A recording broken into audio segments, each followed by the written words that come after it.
მოგესალმებით, მივესალმები თქვენს მაყურებლებს. კი, რა თქმა უნდა, ეხა ეს კიდევ წარმოაჩენს ამ რეჟიმის სახეს, ეხა ძალიან მარტივად რო შევხედოთ პრაქტიკას, ყოველთვის როდესაც ხდებოდა ხოლმე შეწყალების თაობაზე გადაწყვეტილების მიღება, ეს აქტები საჯაროდაც იდებოდა და იმ ადამიანების შესახებ ჰქონდათ ინფორმაცია და ბოლო-ბოლო ოჯახის წევრები, ახლობლები, რომლებსაც გარკვეული მოლოდინი აქვთ, ხო, რაღაცა ინფორმაცია მაინც ჰქონდათ და აი ამ ნაწილში კიდევ გამოჩნდა სპეციალურად, ხა სხვა რამეს ვერ დავარქვე, სპეციალურად გაკეთებული რაღაც მოლოდინი შეექმნა, რაღაც ფრუსტრაცია გამოიწვია და რაღაცნაირად ფსიქოლოგიური რაღაცა დარტყმა მიეყენებინათ კიდევ დამატებითი ოჯახის წევრებისთვის და რა ვიცი, თუნდაც საზოგადოებისთვის. ხა მე სიმართლე გითხრათ, არ მქონდა მოლოდინი, თუნდაც იქიდან გამომდინარე, რომ არაერთხელ იყო გაცხადებული ამ რეჟიმის წარმომადგენლების მხრიდან, რომ მათ რა უნდათ, ხო? მათ უნდათ, რომ ეს ადამიანები, რომლებსაც ერთი დღეც არ უნდა გაეტარებინათ, არც ერთი წამი უკანონო პატიმრობაში, რაღაცნაირად აღიარება მოაპოვებინო, აღიარება მიიღონ, რაღაცა მონანიება, როგორც ახლა ვოლსკიმ განაცხადა, რომ რაღაცნაირად ორი ამოცანის მიღწევა უნდა. ერთი იმის, რომ თვითონაც უნდათ რომ დაიზღვიონ შემდგომში თავი იმისგან, რომ ამის გამო პასუხს აგებენ, ყველა მიცის, იმიტომ რომ პროკურორი, რომელმაც ეს საქმე შეკერა, მოსამართლეების გადაწყვეტილება მიიღო და თვითონ ან პოლიტიკური პასუხისმგებლობის ნაწილში, ვინც ამაზე გადაცხადებას აკეთებდა, რომ ეს უკდანაშაულო ადამიანი რო ჩასვეს, მერე ის საფუძველი, რომ აი ნახე აღიარეს და ანუ სხვა რა გინდათ, ეხა თვითონ აღიარეს ეს დანაშაულებს გამოიყენებდა და მეორე უკვე თვითონ ამ ადამიანების დემორალიზებისთვის და პროტესტის დემორალიზებისთვის. და ამის მიღწევა ვერ შეძლეს. აი ეგ არის რაც ყველაზე და ნახა მინიშნებები სულ კეთდება, ხო ვაგვირდებით ჩვენ, რომ აი აბა ხა მოენანებინათ, რა უნდა მოენანებინა ამ ხალხს, როდესაც ვთქვათ, არაფერი არ ჩაუდენია და უნდა აღიაროს ისეთ რამე, რაც არ გაუკეთებია, ხო? ამათი გათვლა იმაზე, რომ ამ პატიმრობით იქნებ ადამიანი, ეხა ხო ყველა ადამიანები ვარ და ძნელია, ხო, იზოლაციაში ყოფნა და იქნებ რაღაცა კომპრომისზე წავიდეს, ხო? და რაღაცა გადაიღალოს, გადაიწვას, ხო? ეხა ბუნებრივია, ხო? შეიძლება ადამიანს ეს დაემართოს და რაღაცა ამ დათმობაზე წავიდეს და მე ეს ამათ წინამდე გამოიყენონ და რაღაცა ვაჭრობის ინსტრუმენტიც არის ერთგვარი რა. შესაბამისად ვერ მიიღეს ეს და ამიტომაც არ მქონდა მელმოლოდინი. ვაჭრობს ვიცთან, პატიმრებთან თუ პარტნიორებთანაც, საერთოდ არის ამ რეჟიმების ხო პირველად ხარ გაუკეთებია ეს ანალოგიური რამ, ხო?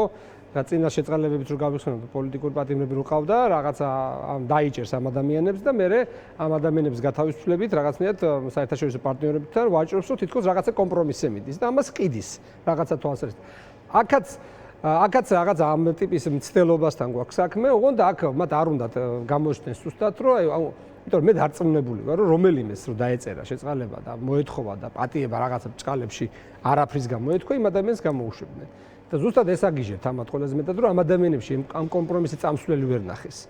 ეს ბიჭები დგანან, აი მე ხა აღფრთოვანებული ვარ ამათი ქცევით, მე არც ადამიანს არც იმას არ უსაყვედურებდი, ვინმე რო წასულიყო, ხა ჩემ პირადად ასვამობ, იმიტომ რომ ადამიანი ხა ასე ადვილი არ არის, იზოლაციაში ამხანი ყოფნა და შეიძლება ხა უბრალოდ თქვა, რომ ხა ოჯახში დაბრუნდა და დავიღალე, ხო ადამიანმა, მაგრამ აი ზუსტად აი ამ მუსამართლობის გამო, ამდენი ხანი რო ძიხარ ციხეში და ესე მაგრად გახარ და ერთ კომპრომისი არ მიდიხარ და ერთ სიტყვაზეა დამოკიდებული საღამოს შეშულებთან გაატარებ თუ არა, სახში არ ქვია.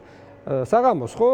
აი ეს ამასაც ვერ მიაღწიეს და ეხლა განცხადებებს კეთდება, რომ არანაირი მსგავსი კომპრომისები არ იქნება და შესაბამისად არ მქონდა მე, ამიტომ არ მქონდა მოლოდინი. მე მესმის ეხლა ოჯახის წევრების, რომ სადღაც ჰიპოთეტურად უშვებ, რომ იქნებ მოხდეს და ეს ბუნებრივია, ხო? ეხლა ყველას ვინ უნდა რომ თავის ოჯახის წევრი სახში იყოს რა.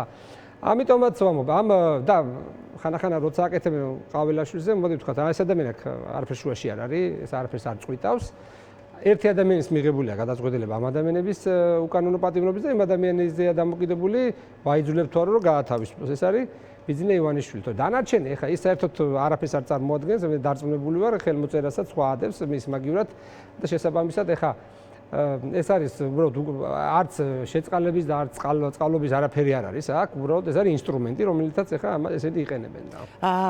როდესაც საუბრობთ აკრძალვებზე და გისოსებს მიღმა ადამიანების გამოკეტვაზე, მხოლოდ პირველ ეტაპზე, პირველ ნაკადზე დაკავებული ადამიანები აღარ არიან გზების გადაკეტისთვის, რომელიც სისხლის სამართლის დანაშაულად აქცია ქართულმა ოცნებამ, ასევე ჩასვეს ადამიანები ციხეში და დასაწყისში ვსაუბრობდით საკონსტიტუციო სასამართლოსთვის მიმართულ სარჩელზე და ასევე აქციაზე, რომელიც 24 იანვარს არის დაგეგმილი. არ იმუშავა არც ერთმა აკრძალვა, ამას გაუქმებს თუ არა საკონსტიტუციო სასამართლო, პროტესტი მაინც ქუჩაშია. 24 იანვარს პროტესტი განათლების დასაცავად.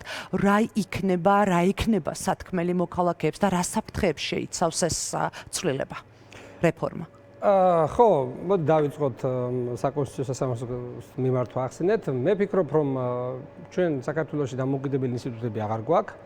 ჩვენი ერთადერთი აქტივი არის მედია, აი თავისუფალი მედია, ახლა აქ რო ვიმყოფები და სხვა სოციალურ სიტუაციაში რაც გვაქვს და ის პროტესტი, რომელიც მიმდინარეობს უწყვეტად, ეს არის მთავარი აქტივი, რომლის წყალობითაც შეგვიძლია ჩვენ ცვლილებებს მივახციოთ. მე შეიძლება დავეთანხმო, რომ რაღაცა სამართლებრივი პროცედურები მაინც შეიძლება გამოვიყენოთ, რომ ამოვწუროთ რაღაცა თვალსაზრისით.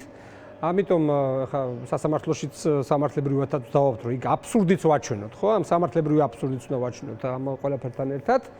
აი ხა თქვენ ახსენეთ, რომ ეს სისხლის სამართლის საქმეებზე ვიღაცებს გადაკეტვის გამო აი ისეთი რაღაცაზე არის დააბრუნა საქმის სისხლის სამართლის ნიშნებს შეიცავს, რომ არის იმდენად ანტიკონსტიტუციური, იმდენად ანუ კანონის უკუძალის პრინციპს არ ვცდილებენ უკანა რიცხვით, ანუ დღეს რო არ იყო, დღეს რო არ არის დაჟადი ქმედება, ხვალ რო კანონი მიიღო და დღევანდელი ქმედებისთვის რო ხვალ მიღებული კანონი. აი რაღაცა ეს სიგიჟეში არის. ამიტომ ჯერ ერთი მთელი წლის განმავლობაში ეკანონებსაც იღებდა ადმინისტრაციულ სამართალდარღვევათა კოდექსში, სულ ყველა ანტიკონსტიტუციურია და გასასაჩერებელი იყო ყველა და ყველა ანტიკონსტიტუციურად უნდა იყოს ცნობილი, მაგრამ მე არ მაქვს განცდა, რომ ამას გააკეთებს 24 იანვრის აქციაზე. 24 იანვარი ხა თქვენი ყოველ შაბათს არის ტრადიციული მსვლელობები, შაბათის მარშს ვეძახით და შესაბამისად ყოველთვის სხვადასხვა შინაარსს ვაძლევ და ამ შემთხვევაში 24 იანვარი არის განათლების საერთაშორისო დღე და შესაბამისად საქართველოში დაგეგმილი ეგრეთ წოდებული განათლების რეფორმა, რომელსაც დეფორმასაც ვეძახით. ამასთან დაკავშირებით ამას მიეძღვნება, იმიტომ რომ ის დაგეგმილი ცვლილებები, რაც არის 3 წლამდე ბაკალავრის, 1 წლამდე მაგისტრატურის, 11 წლამდე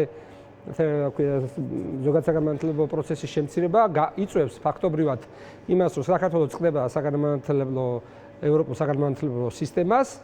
გარდა ამისა არის ძალიან ყალბი პროპაგანდა, რომ ეს მაგალითად უფასო იქნება ყველასთვის, მაგრამ უფასო იქნება, მაგრამ იქნება ბევრად ნაკლები სტუდენტისთვის, ანუ დაახლოებით ნახევარზე მეტი ვინც ხვდება უმაღლეს საგანმანათლებლო, იმას შესაძლებლობა არ ექნება და ამას დამატებული ხარისხი დავარდება და საერთოდ საერთაშორისო დონეზე ამის გამოყენება იქნება შეუძლებელი.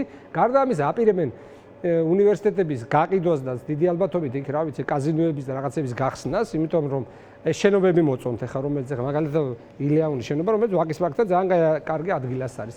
ანუ საერთო ჯამში ეს რეფორმა ასევე მიზნად ისახავს იმ პროფესორ მასწავლებლების იქიდან გაშვებას, ანუ ფლიან გამოშიგნას, რომელიც რაღაცა დისკომფორტია, იმიტომ რომ ამ რეჟიმისთვის დისკომფორტია ნებისმიერი თავისუფალი სივრცე, ეს იქნება მედია, ეს იქნება სამოქალაქო აქტივისტები, სამოქალაქო ორგანიზაციები თუ აკადემიური სივრცე და განათლებული ადამიანები. ხო, რა თქმა უნდა, განათლებული ადამიანები. ეხლა იმიტომ რომ ბოლსკი ხო გამოგვიცხადა, რომ რადგინათო ეხლა ისო რა ქვია, ამ უმაღლეს განათლება ვიღაცას ბოთლის მბერავად უნდაო რა მუშაობა. ანუ ამათ უნდა თუ რაც შეიძლება დაბალი განათლების დონე იყოს ქვეყანაში, იაფი მუშახელი იყოს და ადვილად სამართავი იყოს ეს ადამიანები და ზუსტად ამაზე ეს რეფორმა და უბრალოდ ძალიან ვერაგულად ფუთავენ რაღაცა ისეთი რაღაცებით, რომელიც ასე ვთქვათ, არანაირი უფასო განათლება შეიძლება დარჩეს ძალიან მცირე ნაწილისთვის და ძალიან დიდ ნაწილს საქართველოს მოქალაქეებს უმაღლეს განათლების შესაძლებლობა აღარ ექნება, იმიტომ რომ მაგდენი ადგილიც აღარ იქნება.